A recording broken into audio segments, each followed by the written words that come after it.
እግዚኦ መድኃኒዓለም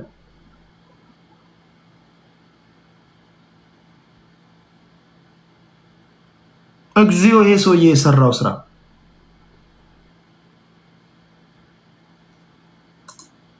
ይሄ ሰውዬ ዛሬ በሶሻል ሚዲያ በፖሊስ ሲያዘዋውሩ አይታችኋል።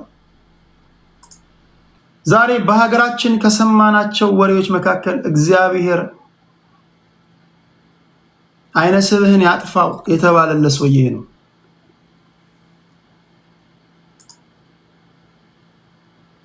እንዲህ ለብሶ ስታዩት ሰው ይመስላል።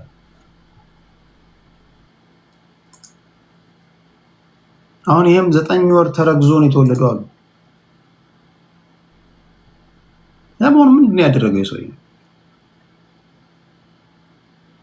ይሄ እንደዚህ ፍርድ ቤት ቆሞ የምታዩት ሰው የጂንካ ከተማ ነዋሪ ነው። ስለዚህ ሰውዬ ልንገራችሁ፣ ይሄ ሰውዬ ዛሬ በሀገራችን አንድ ዜጋችን ላይ ያደረገው ድርጊት ታሪክ ይቅር የማይለው ነው። ድርጊቱ እንዲህ ነው። በጂንካ ከተማ አንድ ወጣት ስራ ለመቀጠር ይሄዳል። ስራ ለመቀጠር በሄደበት እንቅልፍ ይወስደውና ይተኛል። ሲነሳ ግን ይህ የምታዩት ሰውዬ የግብረ ሰዶም ድርጊት ፈጽሞበታል። የሆነ ነገር ወቅቶት ካልሆነ በስተቀር እንዴት ነው የሚሆነው? እግዚአብሔር ያሳያችሁ። መናፈሻ ውስጥ ተኝታችሁ ወይም ጋደም ባላችሁበት ስትነቁ እንዲህ ያሉ ሰዎች የግብረ ሰዶም ድርጊት ፈጽመውባቸው ስታገኙ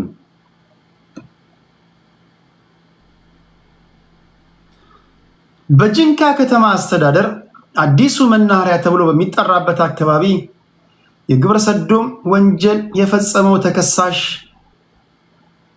በዳሽ ዓመት ተቀጣ ይላል። እስራቱን ነግራችኋለሁ። ተከሳሹ በኢፌዴሪ ወንጀል ሕግ አንቀጽ 63 ቁጥር 1 ሀ ላይ እዛ ላይ የተደነገገውን በመተላለፍ ሚያዝያ 1 ቀን 2018 ዓ.ም ዕለተ ሐሙስ በግምት ከምሽት 2 ሰዓት አካባቢ በጂንካ ከተማ አስተዳደር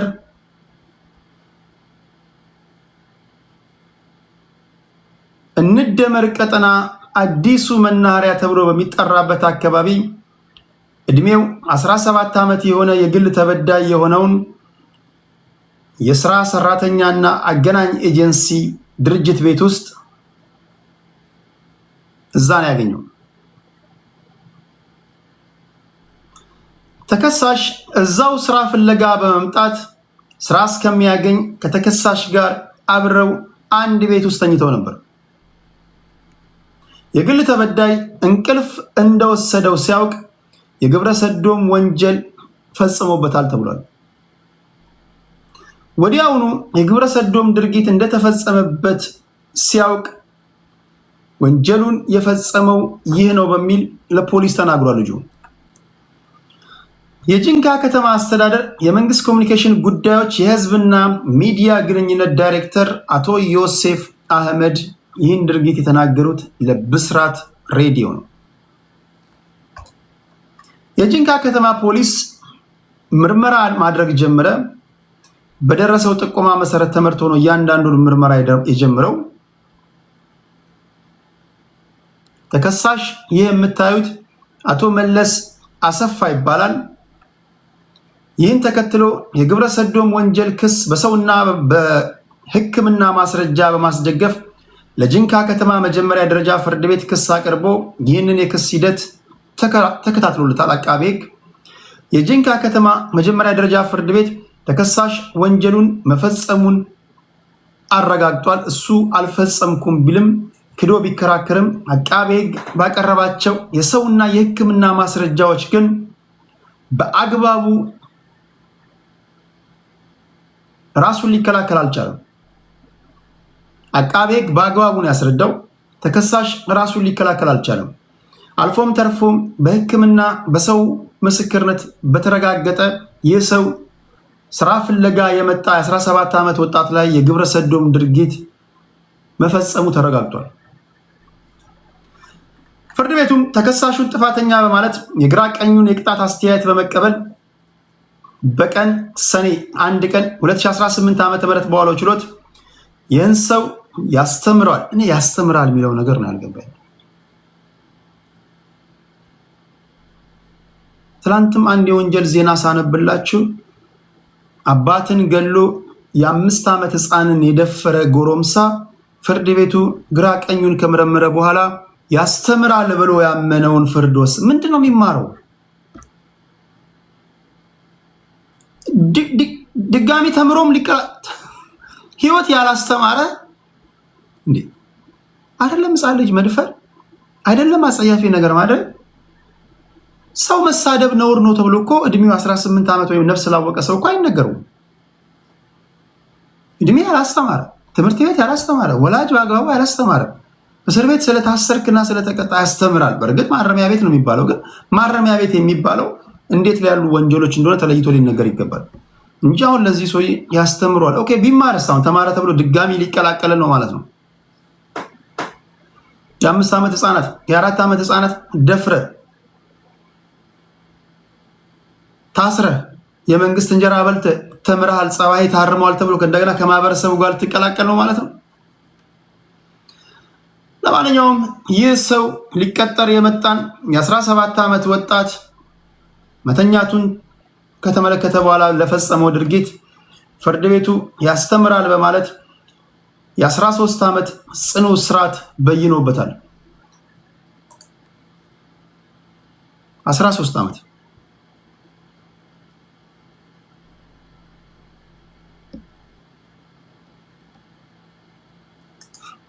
ተምሮ ታርሞ ይወጣል። በሶበት ነው የሚወጣው። ማይ ፍሬንድ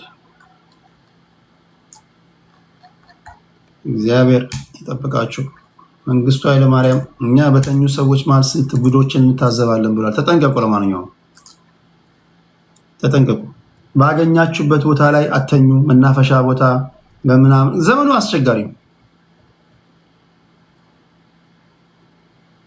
እግዚአብሔር እንደዚህ አይነት ነገር ሞክሮ አይደለም ጀስት አርጎ አይደለም። ሙከራ ራሱ ካሳየ እኮ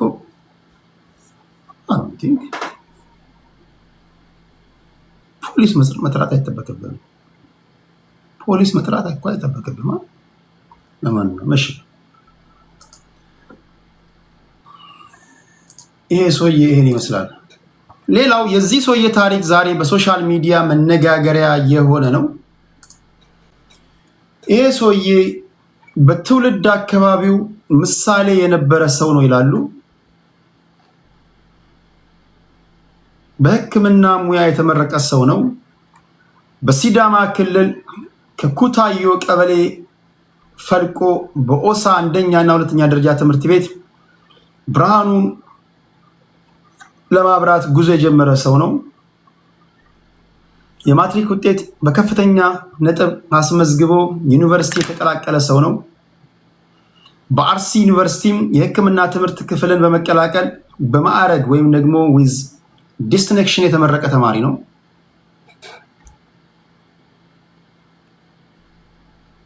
አገራችን ተስፋ የጣለችበት ብዙ ወጣቶች ተምሳሌት የሚያደርጉት ወጣት ነበር። ዛሬ በሶሻል ሚዲያ ሁላችሁም ስታዘዋዙሩት የተገኘ ሰው ነው። ለቤተሰቦቹ ብቸኛ ወንድ ልጅ በመሆን ከምንም በላይ የሚሳሱለት በአካባቢው ትላልቅ ልጆች አሏቸው ቤተሰቦቹ። ከእነሱ መካከል አንዱ ነው።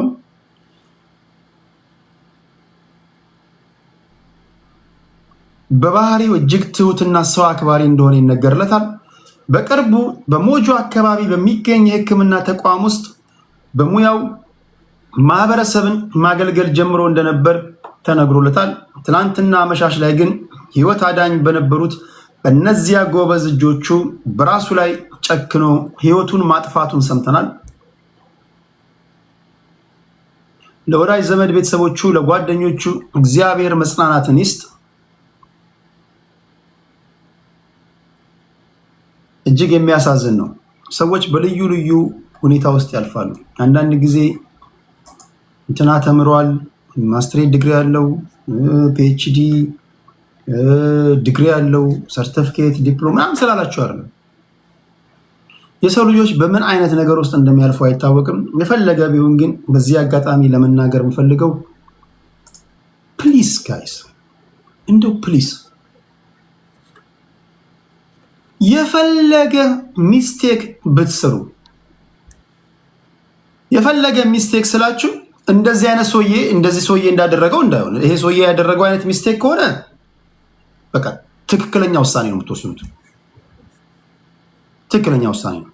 ቅድም ወጣቱ ላይ አስገድዶ መድፈር የፈጸመበት ሰውዬ ማለት ነው። በተረፈ ግን የሆነ ጥፋት ወይም ደግሞ የሆነ ነገር ተሳሳትኩኝ ብላችሁ ህይወታችሁን ለማጥፋት አትቸኩሉ። ሞት እንደሆነ የት ይሄድብሃል? ሞት ሁላችንም ከሞት አንቀርም።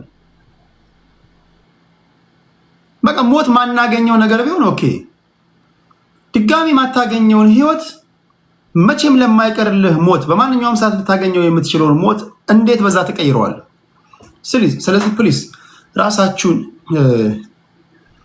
ለማጥፋት የሚያሳስባችሁ ነገር ካለ ከምንም ነገር በላይ ደግሞ በጸሎት እግዚአብሔር ጋር ተገናኙ፣ ጸልዩ፣ መንፈሳዊ ሰዎችን ተገናኙ። ምንም ነገር ቢሆን ቢያስጨንቃችሁ ፕሊስ ራሳችሁን ለማጥፋት ውሳኔ አትወስኑ። እሺ ክብራትና ክብራን፣ ይሄ የነበረ ከህክምና ሙያ ዛሬ በሶሻል ሚዲያ ላይ መነጋገሪያ ያደረገን አዲሱን ታርጋ እንዴት አያችሁት? ሹፌሮች አላችሁ። ሹፌር ኢትዮጵያ ተግባራዊ ያደረገችው አዲሱ ታርጋ ይሄ ነው። ከዚህ ቀደም ኢቲ ነበረ የትራንስፖርት ባለስልጣን ያሳወቀን፣ መጨረሻ ላይ ኤችን ጨምሮበታል። ሄሎ ቴዳ ሰላም ነው ወይ? እንደነ እግዚአብሔር ይመስገን ሁሉ ሰላም ነው። በየትኛው ጉዳይ ሀሳብ ለመስጠት ነው? ይሄ ዓለም አቀፍ ባለው እግር ኳስ ላይ እና የአዲሱ ታርጋ ላይ። እሺ በአዲሱ ታርጋ ላይ ምን ትላለህ? እንግዲህ አዲሱ ታርጋ ላይ በእርግጥ የመዘመንም ምልክት ነው ብዬ መውሰድ እችላለሁ። ምንድነው የመዘመን ምልክት ስትል ምንድነው ያዘመነው? ማለት የመዘመን ሲል እንግዲህ አንዳንድ ዶክመንቶች አሁን ባደጉት ሀገራት ላይ የምናያቸው ነገሮች አሉ አይደለ? አንደኛ ታርጋው ዋልስ ከተለጠፈ እስከ መጨረሻ ይቀጥላል። ወንጀል ሰርተ አጭበርብረ ምናምን የምትቀያይረው ነገር አይኖርም። ፕላስ ደግሞ በትክክልም ዶክመንቶቹ ከተመዘገቡና ያጠፋቸው ጥፋቶች በልኩ እየተለካ ባጠፋው ጥፋት ልክ እንጂ ይሄ ኮራፕሽን እየሰራ በነገሮች በመግባባት ከግለሰቦች ጋር እየተነጋገርክ የምታመልጥበት ሁኔታ ይፈጠር ብዬ አስባለሁ። እሺ ብሔር የሚለው ነገር መቅረቱ፣ ኦሮ፣ አማ፣ ትግ ምናምን የሚሉ ደህ ምናምን የሚባለው እነዚህ በብሔር ስም እሱ መቅረቱ ጥሩ ነው ብለህ ታስባለህ? እኔ አልደብቅም ቴዳ፣ እኔ እሱ መቅረቱ እንኳን ብዙም አልቀበልም። ግን ለምን ነገሮች ስላሉ ነው። ለምንድን ነው የማትቀበለው? መኪናውን የሰራው ቶዮታ ነው፣ መርሴዲስ ነው፣ ወይም ደግሞ ሌላ ካምፓኒ ነው። ብሔርተኞች ምን ያገናኛቸዋል? ታርጋ ላይ ለምንድን ነው የሚለጠፈው ብሔራችሁ? አሁን እሱ ላይ ምን ሆነ መሰለህ ቴዳ፣ እኔን ኦሮ፣ አማ፣ ቲግ፣ ጋምቤላ ሁሉ ነገር በተቀመጠ ጊዜ ማለት ነው ወንጀልን በወንጀል ልክ መቅጣት ቀረና ትራፊኮቹ ራሳቸው ማለት ነው መኪናውን እያዩ ወንጀልን አንዳንዱን የመቅጣት አንዳንዱን ደግሞ ዝም የማለት የኛ ነው የኔ ነው የማን ምናምኖች ይታያሉ አንዳንድ ቦታ ላይ። ሁለተኛ ደግሞ ሌላ የተፈጠረውን ችግር በሱ መኪና ላይ እንኳን አማካኝቶ ማለት ነው። ለምሳሌ አንድ ሾፌር ኦር አንድ መኪና ሳያቅም እያወቀም ኢንቴንሽናሊ ችግር ፈጥሮ ሲያል እሺ ኦሮ ነው ወይ ደግሞ አማ ነው ከተባለ ያንኑ የፈለገ መኪና ይሁን ግን በዛ ታርጋ ጠብቆ የሆነ የሪታሊዬሽን ነገር ማድረግ በእኛ ላይ እሱ ስለምታይ ነው እንጂ እኔ ኦሮ ስለሆነ ኦራማ ስለሆነ ችግር ይፈጥራል የሚል ነገር የለኝም። ግን ብዙ ሹፌሮች ባለፉት ጊዜያቶች ብዙ ሹፌሮች ሲጠቁ የነበረው መኪናዎቻቸው ላይ በለጠፉት ታርጋ ነው። ይሄ መኪና የመጣው ከደቡብ ነው፣ ኦኬ የደቡብ ሹፌር ነው። ይሄ መኪና የመጣው ከኦሮሞ ነው፣ ከኦሮሚያ ነው፣ ከአማራ ነው፣ ከትግራይ ነው ምናምን የተባባለ ሰው ብቻ ሳይሆን መኪናው ራሱ የብሔር ክፍፍል ውስጥ ገብቶ ስለነበረ ለማጥቃት ራሱ ምቹ ነበር ይባላል። ይህን ብዙ ፖለቲከኞች ሲቃወሙት የኖሩት ጉዳይ ነው። አሁን ይሄ ተቀይሮ ኢትዮጵያ ተባለ። ይሄ ሊያስደስት አይገባም። እኔ እኮ ኖርማሊ ቴዲ በአስተሳሰብ ደረጃ ጭንቅላታችን እንደ ኢትዮጵያ ያንን ነገር መቀበሉ ላይ እኮ በጣም ደስተኛ ነኝ። ግን እኔ አሁንም ለምን መሰለህ፣ አሁን ለምሳሌ አብዛኛው የጉራጌ ብሔር ኦድ የስልጤ ብሔር ኦሮ መኪና ለጥፎ ነው የሚጠቀመው እዚህ ሀገር ላይ ራዲየሱ እዚህ አካባቢ ስለሆነ ማለት ነው። ኦሮ ነው ብለህ አሁን እየጎዳ ያለው ማን ነው ማለት ነው። በዛ አስተሳሰብ ገብቷል አባባሌ። የጉራጌ መኪና ኦር የስልጤ መኪና ትጎዳለህ ማለት ነው በአስተሳሰብ። እኔ እያልኩ ያለሁት አንድ ሾፌር ነው ብለህ ጭንቅላት ከተቀበለ ኦሮ ለጠፈ አማ ለጠፈ አይደለም ጉዳዩ ለኔ። አሁን ኢቲ ብሎ የመጣው መኪና ሊያስደስተን የሚገባ ከሆነ በአስተሳሰብ እኛ ማንኛውም ሾፌር የትም ቦታ ሰርቶ መብላት ይችላል፣ በስራው ነው በችሎታው ነው የሚለውን ነገር ካላሰብንበት እኔ ያለንበት የፖለቲካ አስተሳሰብ ከዛ በላይ ነው ብዬ ስለምወድ ነው ቴዲ። እሺ ክፍያው እንዴት አገኘው? ለምሳሌ ክፍያው የከተማና የሀገር አቋራጭ በጣም እኔ ክፍያው በጣም ኤግዛጀሬትድ የሆነ ነገር ይመስለኛል። ኦኬ ተጋኗል። እሱ በጣም ትዳለኝ። እሺ ከልብ አመሰግናለሁ አድማጭ፣ እግዚአብሔር ያክብርልኝ። እግር ኳስ ላይ ትንሽ እንደሰጠኝም። እሺ እግር ኳስ ላይ የዓለም ዋንጫ ነሽ ምን ትላለህ? ዓለም ዋንጫ በእውነቱ ለመናገር እኔ ዘንድሮ ትንሽ ያልተመቸኝ የአሜሪካ አቀራረብ ነው ትሄዳ። ምክንያቱም እግር ኳስ ነው። ትንሽ እኔ የዚህኛውን 2026ን አሜሪካ ትንሽ ያደበደለች ይመስለኛል። አሁን ዳኛው ላይ ያደረገችው የሶማሊያው ዳኛ ማለት ነው ራኖችን ያደረገችው የስዊዘርላንድ ናሽናል ቲም ያረፈበት አካባቢ ከስኔክ እባብ ጋር ተያይዞ ያደረገችው እኔ ትንሽ አሜሪካኖች እግር ኳስን እንዴት እንደተረዱት እኔ ትንሽ እሱ ላይ ቅሬታ አለኝ። በተረፈ ግን ሳውዝ አፍሪካኖች የመክፈቻ ጨዋታ አይመስልም። አሁን ትንሽ ቀይ የበዛበት ጨዋታ ስለሆነ እኔ ትንሽ እሱ አልተመቸኝም። ግን አከፋፈቱ ግን በጣም ደስ ይላል። በሺኮችን በጣም አመሰግናለሁ፣ ደስ ብሎኛል። ግን እኔ አሜሪካንስ ወደዛኛው ወደ ራሳቸው ቢሄዱ ከእግር ኳስ ቢወጡ ሁሉም ነገር እያበላሹ ስለሆነ ለማለት ነው ቴዲ። እሺ ቴንኪው፣ ከልብ አመሰግናለሁ አድማጬ። አመሰግናለሁ። ቴንኪው። እሺ አድማጫችንን ከልብ እናመሰግናለን። በነገራችን ላይ አዲሱ ይሄ የምትመለከቱት ሀገራችን ላይ ተግባራዊ የሚደረገው ታርጋ የከተማና የሀገር አቋራጭ አውቶቡሶች፣ የአካል ጉዳተኞች ተሽከርካሪዎች፣ የመንግስት ተሽከርካሪዎች፣ ባለሶስት እግር ተሽከርካሪዎች ባጃጅ ማለት ነው። እነዚህ በተለይ ባለሶስት እግር ተሽከርካሪዎች ባጃጆች ለዚህ ታርጋ 9400 ብር ይከፍላሉ። ለኤሌክትሪክ እና ተፈጥሮ ደግሞ የኤሌክትሪክ መኪናና ለተፈጥሮ ጋዝ ይህን ታርጋ ለማግኘት 7100 ብር ይከፍላሉ። ሌላው ከፍተኛው የተተመነላቸው ዋጋ የግል መገልገያ፣ የንግድ፣ የዲፕሎማቶች፣ የእርዳታ ድርጅቶች፣ ዓለም አቀፍና አህጉር አቀፍ ድርጅቶች እንዲሁም የልዩ ተንቀሳቃሽ ተሽከርካሪዎች ተብሎ ተከፋፍለዋል። እነዚህ ዘርፎች ለነዳጅ ታርጋ ዋጋቸው 56000 ብር ነው። ለኤሌክትሪክ እና ለተፈጥሮ ጋዝ ታርጋ ደግሞ 44500 ብር ይጠበቅባቸዋል። በተጨማሪም የድንበር ተሻጋሪ የጭነት ትራንስፖርት ተሽከርካሪዎች የነዳጅ ሰሌዳ ለማግኘት 28500 ብር ያስፈልጋቸዋል። በዚሁ ዘርፍ የኤሌክትሪክ ሰሌዳ ወይም ደግሞ የኤሌክትሪክ መኪና የምታሽከረክሩ 15200 ብር እንድትከፍሉ ይጠበቅባቸዋል። ዝቅተኛ የተባለለት የዋጋ ተመን የተቆረጠው ለባለ ሁለት እግር ወይም ደግሞ ሞተር ሳይክል ነው። ሞተር ሳይክል ለምታሽከረክሩ ዋጋው እንደሚከተለው ነው። ለነዳጅ 4700 ብር እንዲሁም ለኤሌክትሪክ 3550 ብር ሲመስለኝ የኤሌክትሪክ ተሽከርካሪዎችን ለማበረታታት ይመስለኛል። እነዚህ ኢቪዎችን ለኢቪ መኪና የምትገዙ ሰዎችን ለማበረታታት ይመስላል የነዳጅ ዋጋ እየናረ መምጣቱን ተከትለው።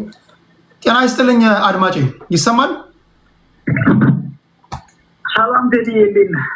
እሺ ቀጥሎ ወንድሜ፣ በትራንስፖርት ጉዳይ በታርጋ ጉዳይ ምን ትላለህ? በታርጋው ነው እያየሁት ነበር አጋጣሚ ኢቲኤች እንደዛ ነገር እኔ የሚደገፍ ነው ብዬ ነው ማለት። ምክንያቱም ያው ዝም ብለን የመጣውን ሁሉ ተቃውመን እንችላለን ማለት አይቻልም። ጥሩ ነገር ሲሰራ ደግሞ አትሊስት አበረታታት እንዲቀጥል መሆን አለበት። እሺ አሁን የዚህ ታርጋ መምጣት ምኑ ነው ጥሩነቱ? ማለት የዚህ ታርጋ መምጣት ጥሩ ነገሩ ምንድነው ካልክ ብሔር ኦሮ አማራ የሚለው እስካሁን ካየህ ምናልባት ካሁን በፊት ኦሮሞ ሆኖ የሆነ ክልል ከሄደ በዛ ይጠቃል። በተለይ ስፔሻሊ አማራ ከሆነ በእንትኑ በብሔሩ ነው እየተጠቃ ያለው ዝም ብሎ ማለት ያለ ጥቃቱ ከዚህ ብሔር ነው የመጣ ይሄኛ ነው ይሄ እንደዚህ ነው እየተባለ በጣም እየተቀጣ ነበር የነበረው ካሁን በፊት የነበረው ማለት እና ከዛ አንፃር አትሊስት ሁሉ ኢቲኤች ብሎ ከሆነ ማንን አይለይም። ያው ሁሉም በሚሰራው ጥፋት ሊቀጣ ይችላል ብዬ አምናለሁ። ምክንያቱም መለያ የለው ብሔሩ ምኑ እስከሌለበት ያን ያህል ለጥቃት የሚያደጋ የሚያጋልጥ አይደለም ብዬ አምናለሁ። ይሄ ኢትዮጵያዊነትንሳ በተለይ በብሔር የተከፋፈለ ፖለቲካ ነው ያለን። አሁን ቀስ በቀስ እንደ ሀገር እንድናስብ ከዚያን እንዳንባባል ያንን ቀስ ብሎ ያጠፋል የሚል እምነት አለ። አይ ቢያጠፋም እንደ አይነት ነገር አሪፍ ነው። ያው ወይስ እሳቤው ራሱ ከሰዎች አምሮ ካልወጣ ከመኪና ታርጋ ላይ ቢወጣ ምንም ለውጥ የለውም ብለህ ነው የምታስበው? ኖ እንደዚህ ነው የሚጀመረው። ምክንያቱም በሂደት ስራው በሰራ ቁጥር ነው መንግስት ዞሮ እየተፈተነ የሚሄድበት ነው። ስራዎችን በሰራ ቁጥር ህዝብ ሊከተለው ይችላል፣ ምንም ጥያቄ ነው። ሲያበላሽ ደግሞ ህዝብ እንትን ሊሉ ይችላል። በስራው ነው እንትን የሚለው እንጂ አሁን ሰራ ብሎ ልክ ወደ ሌላ ሊወስዶች ግን በሰራው ልክ አሁን ይሄን ሰራ ብሎ እንትን አይለው ባይደው ይቀጥላል። መቀጠል ካለበት መቀጠል አለበት እንጂ ዝም ብሎ አሁን ይሄን ሰርቷል ይሄ አሪፍ ነው አሁን ሳይት ይችላል የኢትዮጵያ ባንዲራ ማለት ጥሩ ነው። አሁን ኢትዮጵያ ብሎ የኢትዮጵያ ህዝብ ታይቶ እስከ ማለት ኢትዮጵያ ብሎ በጋራ የሚያስበው ህዝብ አለ። ምክንያቱም ሁሉም በብሔሩ ሆኗል። ሁሉም እርስ በርሱ ጠላት ሆኗል። ከዛ አንፃር እንደዚህ አይነት ጅምር በጣም ነው።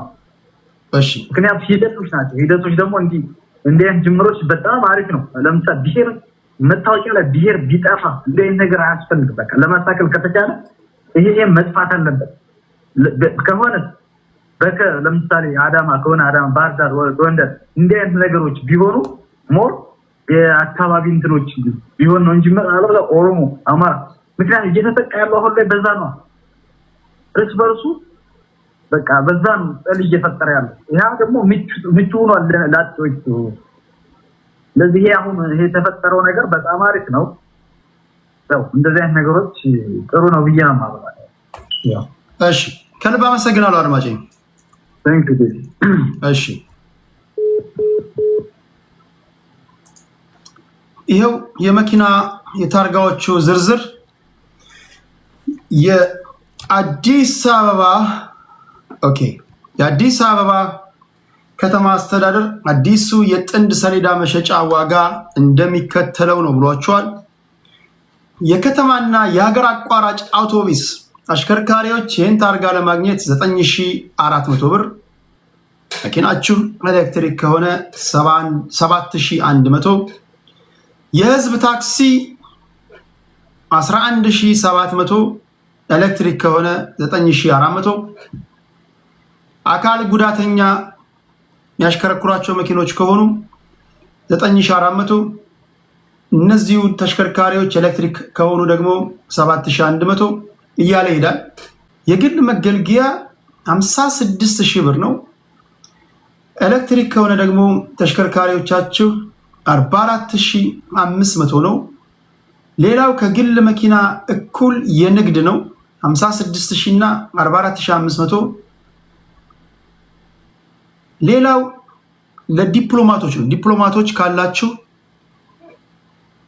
56000 ብር ነው። ኤሌክትሪክ ከሆነ 44500 ነው። ሌላው እርዳታ ሰብሳቢዎች እናንተ ናችሁ መኪናዋ የምትነዱት። የእርዳታ ድርጅት እንደነ ኤንጂኦ ምናምን እነዚህ መንግስታዊ ያሉ ተቋማቶች ውስጥ ያሉ መኪኖች እነሱም 56000 ብር፣ ኤሌክትሪክ ከሆነ 44500 እኚህ ናቸው። ልዩ ተንቀሳቃሽ 56000 44500። ባጃጅ ካላችሁ 9400፣ ባጃጃችሁ ኤሌክትሪክ ከሆነ 7100 ዲ ናቸው። ባለ 3 እግር ባለ 3 እግር አንድ ወንድሜ ባለ 3 እግር ሲባል ተሽከርካሪ ነው። ይሄ በጭኖችህ ማል ያለው ዲጂኖ አይደለም። አንዳንዶቻችሁ 3 እግር ነው ይዛችሁ እናንተ መክፈል አለባችሁ። እንዲህ ያለ ነገር ያላችሁ ባለ 3 እግር 9400፣ ኤሌክትሪክ ከሆነ 7100። ጤና ይስጥልኝ አድማጬ። ሰላም ነው? እግዚአብሔር ይመስገን። ሁሉ ሰላም ነው? ሁሉ አማን ነው አልሐምዱሊላህ። እሺ፣ በየትኛው ጉዳይ ላይ ሀሳብ ለመስጠት ነው? እኔ ስለ ታርጋ ጉዳይ ሀሳብ ለመስጠት ነው። እሺ፣ ስለ ታርጋ ጉዳይ ምን ትላለህ? በጣም አሪፍ ነው። እኔ የሚደግፈው ነው። ይሄን ነገር ከአሁን በፊትም ደውዬ ተናግሬ ያለው ብዙ ነገር እየተሰራ ያለ ነገር አለ። ታውቃለህ፣ ኢትዮጵያን አንድ ለማድረግ ከታርጋ ከመታወቂያ እንደገና ነክስት ደግሞ ምንድን ነው የሚቀጥለው ታውቃለህ? በብሔር የተደራጀ ባንኮቹ አሁን ቀጥታ ስም ይቀይራሉ። በብሔር የተደራጀ አማራ ባንክ፣ ኦሮሚያ ባንክ ምናምን የሚባል ቀስ በቀስ ነው የሚሰራው። ሰውየው ስራውን እየሰራ ነው እና ያው ህዝቡ ግን በትዕግስት ቢጠብቀው አሪፍ ነበር ነው ላይ ዶክተር አብይ የኛ ህዝብ ፍላጎቱ ብዙ ነው ታውቃለህ። ብዙ ጫጫታ አለ። በአንድ እብን ትናንትና አንዱ ደዋ እኔ ይሄ ነገር ስናገር አንተ ብልጽግና ብለህ ነው ኢትዮጵያዊ ሆንክ አለ። ታውቃለህ ብልጽግና ከልክ ኢትዮጵያዊ አይደለም ነው የምልህ። እኔም መጀመሪያም ኢትዮጵያዊ ነኝ፣ ከዛ በፊትም ኢትዮጵያዊ ነኝ።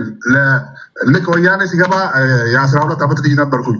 ልንዋጋ መንገድ ላይ ሁሉ ወጥተን ነበር ወያኔን ለመከላከል። ያን ጊዜ ድሮ እናት ሀገር አትደፈርም ብለን ህፃንን እኮ ከቀበሌ መሳሪያ ብራብሎ ወስደን መንገድ ላይ ወጥተን ነበር። ያን ጊዜም ኢትዮጵያዊ ነን። አሁን ወያኔ መጥቶ መርዝ ነው ያፈራብን። ከፋፍሎን መርዝ ነው ያፈራብን እንጂ መጀመሪያም ኢትዮጵያዊ ነን። ሙስሊሙም ክርስቲያንም እኛ አካባቢ በፍቅር ነበር የምኖረው። ይሄን ወያኔ ያመጣው ነው ብለን የምታስበው? ስፔሲፊካሊ ወያኔ ያመጣው ሁሉም ሰው ያውቃል። አሁን እኔ በደርግ ጊዜ ነው የተወለድኩት። ደርግ በደንብ አውቃለሁ። ድሮ የለም እንደዚህ ክፍል እብን በሃይማኖት በጎሳ በምናምን ሁሉም ከፋፍሎ ቁጭ አደረገ ሰው ወያኔ። አሁን ያን ነገር ለማጥፋት በ8 ዓመት ውስጥ ለምን አብይ በአንድ ጊዜ ድብና አድርጎ አይጨርስም ነው የሚሉት እነሱ። በትዕግስት ቢጠብቁት ቀስ በቀስ ፍቅር እየመለሰ ነው የሚሄደው። ዶክተር አብይ ጀምሯል። መታወቂያ በብሔር እንትን የሚለውን ዲጂታል አይዲ ብሎ አወጣ። ኢትዮጵያዊ የሚል ምንድነው? ኢትዮጵያ ውስጥ ያለው መታወቂያ ምንድን ነው የሚለው? መታወቂያውን ዲጂታል አይዲ ከሌለ ከባንክ ራሱ ገንዘብ ማውጣት አችልም። እሺ ዲጂታል አይዲ ምንድን ነው የሚለው? ብሔር ምናምን አይልም። ዲጂታል አይዲ ኢንፎርሜሽንን ሁሉ ይሞላሉ። አሻራ ምናምን ትሰራለህ። ብሔር ምናምን አይልም። ኢትዮጵያዊ ነው የሚለው። በቃ ዜግነት ኢትዮጵያ ይላል። ዜግነት ኢትዮጵያዊ የለም። ኦሮሚያ፣ አማራ ምናምን የለም። ዲጂታል አይዲ ጠይቀው ሌላ ሰው ደውልና እየቀረ ነው። ኤቭሪቲንግ ቀስ በቀስ እየተሰራ ነው። በሚቀጥለው ደግሞ በብሔር እንዲህ የተደራጀ ባንኮችን ይቀራል። አሁን ስሙን ይቀይራል። ባንኮቹ እንኳን ባይቀሩ ስማቸውን ይቀይራሉ። አማራ ባንክ፣ ኦሮሚያ ባንክ ምናምን ባለው ሌላ ስም ነው የሚያወጡለት። የለም ቀስ በቀስ እየተሰራ ነው። ግን ሰው የኢትዮጵያ ሕዝብ ፍላጎት በጣም ብዙ ነው ታውቃለህ። ደግሞ በአንዴ ነው የምፈልገው 84 ነው 85 ብሔረሰብ ሁሉም የተለያየ ፍላጎት አለው። ያንን ፍላጎት ለማሟላት እኛ ብቻ ይገርማል። የኢትዮጵያ ነገር የሚገርም ነገር ነው። እኔ ብዙ ጊዜ አዳምጣለሁ፣ ዝም ብዬ አዳምጣለሁ ፖለቲካ። ግን ሰው አብይን አይረዳውም። ከ10 ዓመት በኋላ ይረዳሉ። በሚቀጥለው ምርጫ ደግሞ አብይን ነው የምናየው። ነክስም ይሄ አሁን በጠቅላይ ሚኒስትር ነው አለም ነክስ ፕሬዚደንሻል ሆኖ ነበር አብይ። ህዝቡ ይወጣል። አማራ ክልል ውስጥ ነው የሚመረጠው አብይ። የሚገርም ነገር ትግራይ ክልል ውስጥ ነው የሚመረጠው። ይገራል፣ ኤቭሪቲንግ ይገራል። ኢትዮጵያ ሰላም ካርጋት በኋላ ነው አብይ የሚለቀው። እስቲ የምናየው ይሆናል። እሺ አድማጫችን ከልብ ነው። እሺ